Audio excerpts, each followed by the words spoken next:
এই মুহূর্তের অন্যতম গুরুত্বপূর্ণ খবর, চোর সন্দেহে থানায় তুলে এনে যুবককে মারধর এবং মারের চোটে যুবকের মৃত্যুর অভিযোগ। দক্ষিণ ২৪ পরগনার সুন্দরবনের ঢোলাহাট থানার ঘটনা। এই ঘটনায় মৃত ২২ বছরের আবু সিদ্দিক হালদার। ঢোলাহাট থানার বিরুদ্ধে অভিযোগ দায়ের করা হয়েছে পরিবারের পক্ষ থেকে। বিশদে জানবো, আমাদের সঙ্গে রয়েছেন আমাদের প্রতিনিধি কোয়েল মণ্ডল। কোয়েল, কি আমরা জানি যে সকাল থেকে এই ঘটনাকে কেন্দ্র করে বিক্ষোভ দেখানো হচ্ছিল এই ঢোলাহাট থানার সামনে। এই মুহূর্তে কি পরিস্থিতি, দর্শকদের বিশদে জানাও, ঘটনার প্রেক্ষাপট উল্লেখ করে। একদম, দেখো, তোমাকে প্রথমেই জানিয়ে রাখবো, এই মুহূর্তে কিন্তু সকাল থেকেই যেমন ছবি আমরা বারবার দেখাচ্ছিলাম, ঢোলাহাট থানার সামনে একেবারেই যুবকের মৃত্যুকে ঘিরে উত্তেজনা পরিস্থিতি, উত্তপ্ত হয়ে ওঠে থানা চত্বর। বিক্ষোভকারীরা একদিকে, অন্যদিকে ঢোলাহাট থানার বিশাল পুলিশ বাহিনী। ঢোলাহাট থানার পুলিশ বাহিনীর সঙ্গে কিন্তু সুন্দরবন পুলিশ জেলার একাধিক উচ্চ পদস্থ আধিকারিকরাও কিন্তু উপস্থিত রয়েছেন।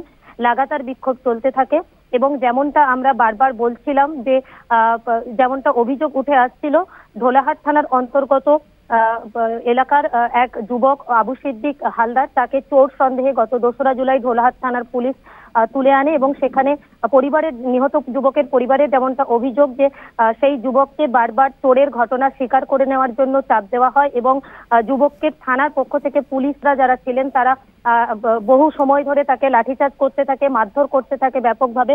তারপরেই কিন্তু গত ৪ঠা জুলাই সেই যুবককে ঢোলাহাট থানার পক্ষ থেকে কাকদ্বীপ আদালতে পেশ করা হয়। কাকদ্বীপ আদালতের তরফে যুবককে জামিন দেওয়া হয়। তারপরেই যুবকের শারীরিক অবস্থা অবনতি হলে পরিবারের পক্ষ থেকে যুবককে প্রথমে স্থানীয় মথুরাপুর গ্রামীণ হাসপাতাল, তারপর ডায়মন্ড হারবার হাসপাতাল এবং তারপর কলকাতার একটি হাসপাতালে ভর্তি করা হয়। পরে অবস্থার অবনতি হলে তাকে পার্ক সার্কাসের একটি বেসরকারি নার্সিংহোমে ভর্তি করা হয়। সেখানেই গতদিন রাত্রিবেলা ওই যুবকের মৃত্যু হয়। যুবকের এই মৃত্যুর ঘটনায় পুলিশের লাঠিচার্জের কারণেই যুবকের মৃত্যু হয়েছে বলে পরিবারের দাবি এবং পরিবারের অভিযোগ। এই মুহূর্তে সকাল থেকেই পরিবারের লোকজনেরা কিন্তু ঢোলাহাট থানার সামনে এসে বিক্ষোভ দেখাতে থাকে। লাগাতার বিক্ষোভ চলতে থাকে, দফায় দফায় উত্তেজনা বাড়তে থাকে, পুলিশের সঙ্গে বিক্ষোভকারীদের হাতাহাতি ধাক্কাধাক্কি চলতে থাকে।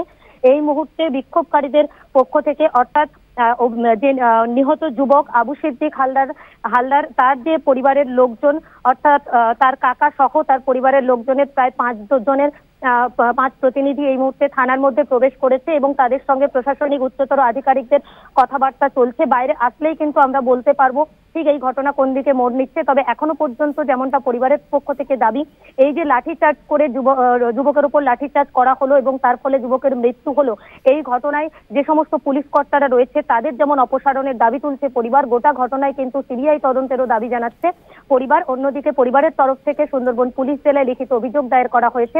আমরা কথা বলেছিলাম সুন্দরবন পুলিশ জেলার মাননীয় এসপির সঙ্গে। এসপি কি জানিয়েছেন, যখন ঢোলাহাট থানার পক্ষ থেকে ওই নিহত যে যুবক আবু সিদ্দিক হালদারকে কোর্টে পেশ করা হয়, সেই সময় তার শারীরিক অবস্থা কোনো রকম পরিবর্তন ছিল না, সে সুস্থ ছিল এবং এই ঘটনার পরিবারের পক্ষ থেকে অভিযোগ পেয়েছে এসপি এবং এই ঘটনায় সুন্দরবন পুলিশ জেলার পক্ষ থেকে বিভাগীয় তদন্ত শুরু করা হয়েছে। ধন্যবাদ। আমাদের সঙ্গে ছিলেন আমাদের প্রতিনিধি কোয়েল মণ্ডল। এই ঘটনার প্রেক্ষিতে কি অভিযোগ বিরোধীদের শোনাবো।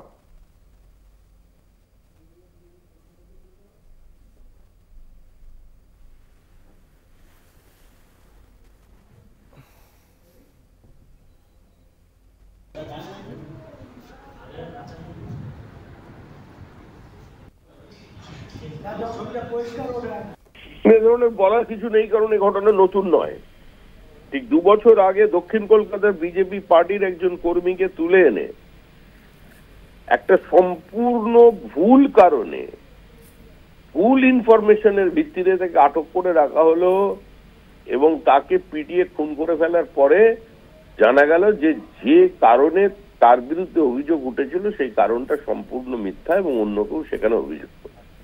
আজ পর্যন্ত যে পুলিশের বিরুদ্ধে কোনো ব্যবস্থা হয়নি, তো কার্যত পশ্চিমবঙ্গের সমাজ বিরোধী পুলিশ নেতা নেত্রী সমস্ত মিলেমিশে একাকার হয়ে গেছে। একটা গভীর অসুখ হয়ে গেছে এখন সমাজের এবং এর থেকে আমাদের মুক্তি চাই। আর মুক্তির একটাই পথ হচ্ছে তৃণমূল কংগ্রেসের বিসর্জন, তৃণমূল কংগ্রেসের বিসর্জন এবং তৃণমূল কংগ্রেসের বিসর্জন। এই ঘটনা আমরা দীর্ঘদিন ধরে দেখছি বাংলায়, একটার পর একটা পুলিশ নারকীয় অত্যাচার করছে। তদন্ত করা যেটা পুলিশের কাজ, বাংলায় অপরাধী, বড় বড় অপরাধীদের ছাড়া পেয়ে যাচ্ছে আর সামান্য চোর আজকে পিটিয়ে মেরে দিতে হচ্ছে। আমরা গড়িয়াতে সাহেব সর্দারের কেসটা তো দেখেছি। আসলে পূর্ণাঙ্গ তদন্ত হওয়া দরকার, কেন এরকম করলো পুলিশরা, এবং যারা দোষী তাদেরকে সঠিক সাজা দেওয়া উচিত। আমরা মনে করি এ ধরনের ঘটনা অনভিপ্রেত, এবং থানার মধ্যে পিটিয়ে খুন, এটা সভ্য সমাজে এগুলোকে মান্যতা দেয় না। এর তদন্ত হওয়া উচিত এবং এই তদন্ত করে দোষীদের কড়া শাস্তি দেওয়া উচিত। শাসক দলের পক্ষ থেকে তৃণমূল কংগ্রেসের মুখপাত্র শান্তনু সেন এই বিষয়ে কি বলেছেন শোনাবো। দেখুন, বিষয়টি প্রশাসনের নজরে আশা করি এসেছে। যদি এই ধরনের ঘটনা ঘটে থাকে, নিশ্চিত করে এই ঘটনা কাম্য নয়, এবং এই ধরনের ঘটনা ঘটে থাকলে প্রশাসন তদন্ত করে দেখবে কেন এই ধরনের ঘটনা ঘটেছে। কারণ আইন হাতে তুলে নেওয়ার অধিকার কারণ নেই, এবং পুলিশ প্রশাসনকেও নির্দিষ্ট নিয়মের মধ্যে দিয়েই কাজ করতে হয়। আপনারা জানেন আমাদের মাননীয় মুখ্যমন্ত্রী এই ব্যাপারে যথেষ্ট সংবেদনশীল এবং যথেষ্ট তিনি তৎপরতার সাথে সিদ্ধান্ত নেন। এক্ষেত্রেও আশা করব প্রশাসন প্রশাসনিক পদক্ষেপ নেবে। এ বিষয়ে আমরা কথা বলেছিলাম যে পুলিশ কাস্টাডিতে থাকার সময়, পুলিশ হেফাজতে থাকার সময় পুলিশ কি একজন অভিযুক্তকে মারধর করতে পারে, সেই বিষয়টি জানতেই আমরা কথা বলেছিলাম প্রাক্তন পুলিশ কর্তা সত্যজিৎ বন্দ্যোপাধ্যায়ের সঙ্গে। কি বলছেন তিনি শোনাবো। কোনো কিছুই করতে পারে না, ঠিক আছে, শুধু যারা অ্যান্টি সোশ্যাল তারাই মারধর করতে পারে, পুলিশ কিছু করতে পারে না। পুলিশের এখতিয়ার নেই কাউকে হাত দেওয়া, কাউকে গালে চড় মারা, এগুলো কোনো অধিকার নেই, ঠিক আছে। বা অ্যান্টি সোশ্যাল যারা ক্রিমিনালস তাদের একদম সার্বিকভাবে অধিকার জন্মে গেছে যে তারা সবকিছু করতে পারে, মারধর করতে পারে, গুলি চালাতে পারে, পিটিয়ে শেষ খুন করে দিতে পারে, সবকিছু করতে পারে সে। এবং যেই পুলিশ অফিসাররা করেছে, আমার নিশ্চয়ই ম্যাটারটা যদি সত্যি সত্যি পিটিয়ে মারে তাহলে এটা খুব বড় ঘটনা। নিঃসন্দেহে সিনিয়র অফিসাররা আসবেন এবং এসে তারা এটা দেখবেন, দেখার পর তারা নিশ্চয়ই ডিসিপ্লিনারি অ্যাকশন নেবেন, তাদের এগেনস্টে প্রসিডিং ড্রন আপ করা হবে যদি কোনো পুলিশ অন্যায় করে থাকে।